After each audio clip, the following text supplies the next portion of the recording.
اللہ کی شان. میں آج بھی اللہ کا شکر کرتا ہوں, مجھے موقع محل نہیں تو میں آپ کو کبھی بتاؤں جب میری ماں کا انتقال ہوا تو کیسے ہوا. میرے دل کی دعا ہے اللہ ہر عورت کو دنیا سے ایسے لے کے جائے جیسے ہماری والدہ گئیں. تو وہ میں اپنی ماں کو بتاتا تھا, میری ماں بھی ایک دم, اس نے بھی جلدی جلدی لینا شروع کر دیا. کرتے کرتے میری ماں, ہم سب گھر کی خواتین میں سب سے پہلے میری والدہ پردے میں آ گئیں فوراً. اور مولوی صاحب کہہ رہے ہیں ان کے انتقال کا بتائیں, میں ضرور بتاؤں گا آپ کو, مختصراً بتاتا ہوں. میری ساؤتھ افریقہ کی تشکیل تھی, پیچھے والدہ کی طبیعت بہت خراب ہو گئی. مجھے بھائی نے بولا جنید بھائی آ جائیں واپس کیونکہ امی جا رہی ہیں, امی نے اب نہیں رکنا. تو میں نے ساتھیوں سے کہا, انہوں نے کہا یار چلے جاؤ کیا فرق پڑتا ہے, یہ پھر یاد کرو گے ساری زندگی. اب میں سوچتا رہا, اب میں نے امی کو فون کیا, میں نے کہا اماں آ جاؤں, کہا نہیں ہرگز نہیں آنا. تو میں نے کہا کیوں؟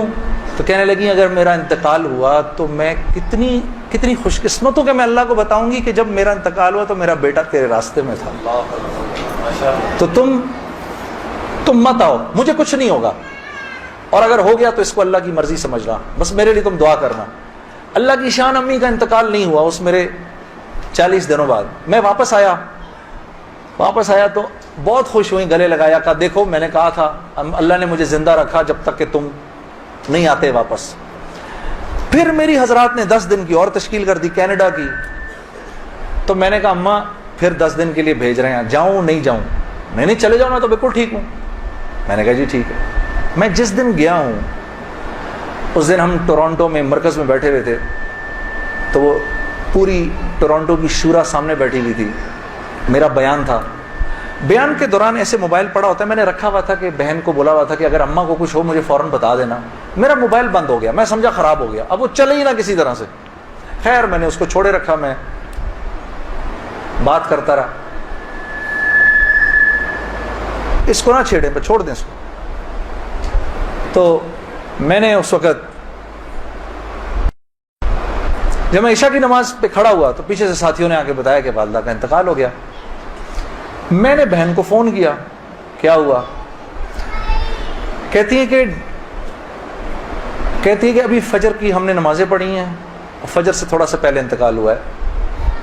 اور 2-2:30 بجے اس امی نے بلایا میری بیوی کو, اور میری بیوی کو بلا کے بولا کہ بیٹا دیکھو میں نے تو ساری زندگی تمہیں بیٹی کی طرح رکھا, لیکن میں ساس ہوں, کمی بیشی ہو سکتی ہے, تو اگر کچھ ایسی ہوئی ہو تو مجھے معاف کر دینا. تو میری وائف نے کہا امی آپ کیسی باتیں کر رہی ہیں, مجھے تو کبھی خیال بھی نہیں آیا اس بات کا. ہاں آپ نے مجھے اس سے کم سمجھا ہی نہیں. پھر میری بہن سے کہا کہ تم بیٹا مجھے لگتا ہے میں آج چلی جاؤں گی, مجھے سورہ یاسین سناؤ. تو میری بہن نے ان کو سورہ یاسین سنائی. تو میری بہن کہتی ہے کہ آنکھیں بند کر کے لیٹ گئیں اور مجھ سے کہا کہ اب سورہ رحمان سناؤ. تو سورہ رحمان پڑھتے پڑھتے میری امی نے آنکھیں کھولیں, اور آنکھیں کھول کے میری بہن سے کہا کہ منیزہ یہ دیکھو یہ کس قدر ایک حسین عورت تمہارے ساتھ کھڑی ہوئی ہے, ذرا اپنے اس طرف دیکھو کتنی حسین عورت کھڑی ہے تمہارے ساتھ, بیٹا یہ مجھے لینے آئی ہے. تو میری بہن کہتی ہیں کہ اماں یہاں تو کوئی نہیں کھڑا. نہیں, اس کے پیچھے دیکھو, اس کے پیچھے بھی کچھ لوگ کھڑے ہیں. تو میری بہن کہتی ہے کہ میں نے کہا اماں تو چلیں پھر کلمہ پڑھیں, پھر آپ کے جانے کا وقت ہے. کہا اپنے ابا کو بلاؤ جلدی سے. تو میرے ابا آئے اور میرے ابا کو کہا کہ دیکھیں میں نے ساری زندگی آپ کی عزت کا خیال رکھا, میرے لیے بس وہ نمبر 1 چیز تھی, اس میں اگر کوئی کمی بیشی ہوئی ہو تو مجھے معاف کر دیجیے گا. میں اب جا رہی ہوں. کلمہ پڑھا اور آنکھیں بند کر لی, بس اس طرح گئیں وہ. ہاں